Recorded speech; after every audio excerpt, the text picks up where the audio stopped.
Olá, graça e paz. Essa é a Bíblia em Histórias Vivas e a história hoje nos leva pelos capítulos 4 a 6 de 1 Samuel.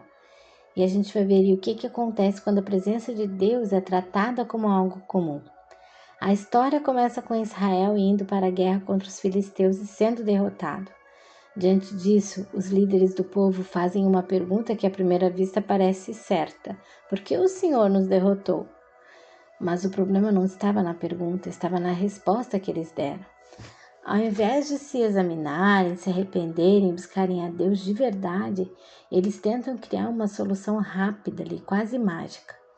Eles decidem trazer a Arca da Aliança para o campo de batalha, como se a presença de Deus pudesse ser manipulada, como se Deus estivesse obrigado a agir só porque a Arca estava ali. E aqui começa um dos momentos mais tristes da história de Israel. A arca chega, o povo grita, se anima, se enche de confiança. E do outro lado, os filisteus até se assustam, mas resolvem lutar ainda com mais força. E a vitória deles é esmagadora. Israel ali sofre uma derrota muito maior do que a primeira. Cerca de 30.000 homens morrem naquele dia. Não foi só uma perda militar, foi um colapso espiritual. E no meio dessa batalha, morrem também os filhos do sacerdote Eli, Ofni e Finéias. Homens que tinham posição, mas não tinham temor, que representavam Deus diante do povo, mas desprezavam a presença dele com as suas atitudes. E naquele dia o juízo de Deus começa pela própria casa. Aí o mensageiro corre até Siló para contar o que aconteceu. Eli, já estava idoso, sentado, aguardando notícia, mas com o coração inquieto mais ainda por causa da arca.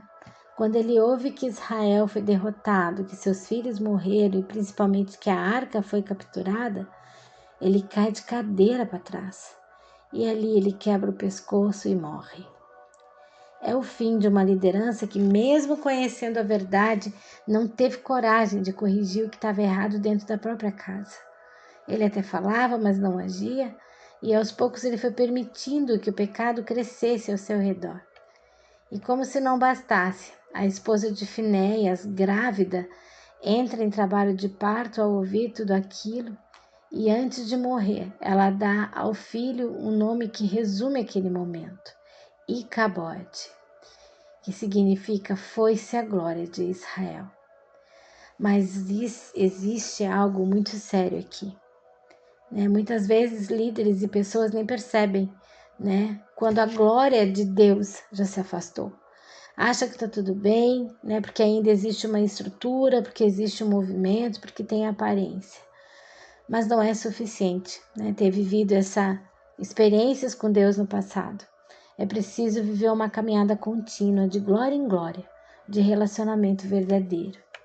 E enquanto isso, a arca está nas mãos dos filisteus. Eles levam ela como troféu e colocam no templo do seu deus Dagom. Mas Deus não divide a sua glória. Na manhã seguinte, a estátua de Dagom está caída diante da arca. Eles levantam. No outro dia, ela cai novamente e dessa vez cai quebrada. Era Deus deixando claro: ele não pode ser colocado ao lado de outros deuses. E então começam as pragas. Doenças, tumores, medo, um peso espiritual e físico sobre as cidades. A arca passa por várias regiões e por onde ela chega, o caos acompanha. E algo interessante acontece. Os líderes dos filisteus, 5 governantes, começam a perceber que aquilo não é comum. E aqui existe um princípio importante. Quando algo atinge um povo, os líderes precisam assumir responsabilidade e buscar a solução. Eles entendem que aquilo é um juízo e decidem devolver a arca, mas não de qualquer forma. Eles reconhecem, mesmo sem conhecer plenamente a Deus, que aquilo é sagrado. Eles preparam uma oferta, colocam a arca em um carro novo e deixam que vacas a conduzam. E as vacas seguem direto, sem se desviar rumo a Israel. Era o próprio Deus guiando o caminho. Mas a história não termina com uma celebração. Quando a arca chega, Alguns do povo ainda a tratam com irreverência e sem temor. E mais uma vez há juízo, porque Deus, Ele não brinca com a sua presença, Ele nem com os pagãos e nem com o seu próprio povo. E essa história, ela traz um alerta muito atual para nós. Existem momentos tão difíceis, né? Momentos de perdas, de crises, até de tragédias. E nessas horas nós precisamos parar e discernir, né? O que está acontecendo?